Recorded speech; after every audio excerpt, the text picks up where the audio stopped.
Oi, turma. Bom, hoje a gente vai ver então os números primos e compostos. Não é tão difícil o conceito, tá? Mas tem que prestar bastante atenção. Para iniciar o conteúdo, vamos com um probleminha, tá? Usando 12 quadradinhos, é possível formar quantas figuras retangulares, ou seja, de 4 lados apenas, sem sobrar quadradinhos ou sobrepô-los, ok? Então, imagine quadradinhos assim, tá?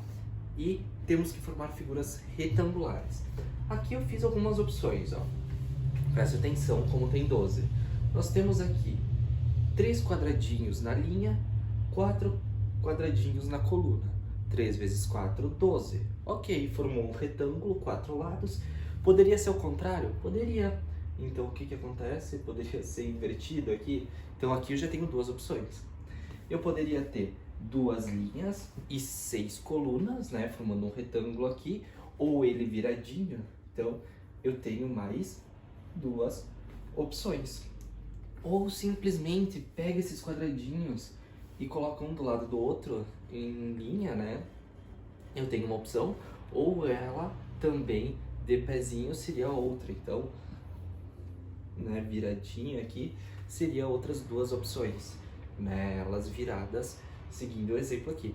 Então, eu tenho aqui, ó, duas opções, duas opções, duas opções. Então, na verdade, quantas figuras retangulares eu consigo formar?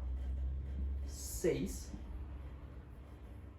6 figuras ou 6 opções, tá? Vou escrever 6 figuras. 6 figuras, ok? Tá, mas vamos pensar o seguinte. E usando agora 13 quadradinhos, botando mais um, que exemplo esse aqui. Quantas eu consigo formar? Vamos pensar o seguinte. Eu tenho que arranjar do mesmo jeito, só que agora acrescentando mais um, formando retângulos.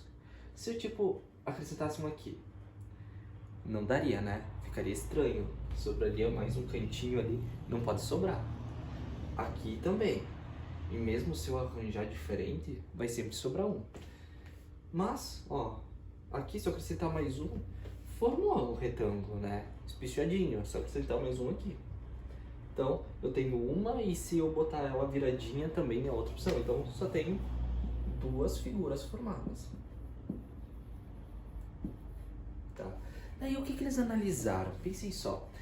Eles viram que tinham vários números que formavam várias opções ali de retângulos possíveis. E tinha alguns números, né, lá no meio, perdidos, bem específicos, que sempre davam só duas figuras. Sempre só duas opções, duas possibilidades. Tá? Então eles pensaram o seguinte, vamos dar uma olhada nos divisores desses números, tá? Ou seja, lembrem da aula passada, divisores é números que eu consigo dividir sem sobrar nenhuma que eu tenha resto zero, ou seja, não tenho nada lá na parte do resto. Então vamos pensar o seguinte, o 12 eu posso dividir por 1, sim, e dar resto zero, 12 dividido por 1 é 12. Eu posso dividir o 12 por 2, que dá 6, olha aqui, ó, 12 dividido por 2 dá 6. Eu posso dividir o 12 por 3, que dá 4. Eu posso dividir o 12 por 4, ó, que dá 3. E eu posso dividir o 12 por 6, ó, que dá 2. E eu posso dividir o 12 por ele mesmo, né? Então eles viram aqui, ó, 1, 2, 3, 4, 5, 6. 6 divisores deu 6 figuras, ok. O 13 eu só posso dividir por 1. 13 dividido por 1 é 13. E por ele mesmo. Né? Então, e aqueles outros números que seguiam aquele mesmo padrão só eram divisíveis por 1 e por ele mesmo. Por 1 e por ele mesmo. E daí eles viram que o restante tinham outros poucos, né, ou vários divisores. E então chegou-se à conclusão que existiam duas classes de números. Os números chamados primos e os números chamados compostos, tá? Então vamos ver na próxima partezinha do vídeo, então o que eles chegaram, né, na questão de classificação. Bom, então aqui nós temos as duas definições, ó. Um número natural maior que 1 é primo quando é divisível somente por 1 e por ele mesmo, ou seja, quando ele só tem dois divisores, o número 1, como a gente viu antes lá no 13, e o próprio 13, né, que era ele mesmo.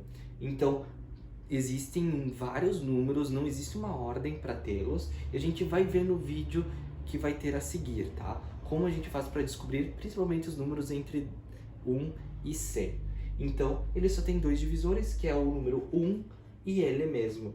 Então aqui a gente tem alguns e a gente vai ter que decorar, tá? Porque eles vão ser muito utilizados nos próximos conteúdos, tá? Então, é a questão de decorar eles. Principalmente os iniciais, tá? Os primeiros 9, 10, assim. Coloquei os 9, que são os mais usuais. Então, o 2, o 3, o 5, o 7, o 11, o 13, 17, 19, 23 e depois no outro vídeo vocês vão ver os restantes, tá? Um número, ele é composto, então ele tem a seguinte definição, ó. Um número natural maior do que 1 é composto quando é divisível por mais de dois números naturais. Então olha só, aqui eu só tinha 2 e aqui ele é composto quando ele tem mais do que dois divisores, né, naturais. Vamos ver, tipo no caso do 4. Eu posso dividir ele por 1, por 2 e por 4. O 6 eu posso dividir por 1, por 3, por 6, ó. 3 divisores. O 8 eu posso dividir por 1, 2, 4 e 8. O 9 eu posso dividir por 1, 3 e 9. O 10 eu posso dividir por 1, 5, 1, 2, o 5 e o 10. Então, observe, nesse caso, os números só vão ser possíveis ter uma divisão exata por 1 e por ele mesmo. Então, são chamados de primos. Quando eu tenho mais de dois divisores, ele é chamado de composto, tá? E aqui, como a gente viu, a definição sempre consta maior do que 1. Então, tem uma observação para isso. O número 1 não é primo e nem composto. Então, ele não entra em nenhuma das definições primos ou compostos, ok?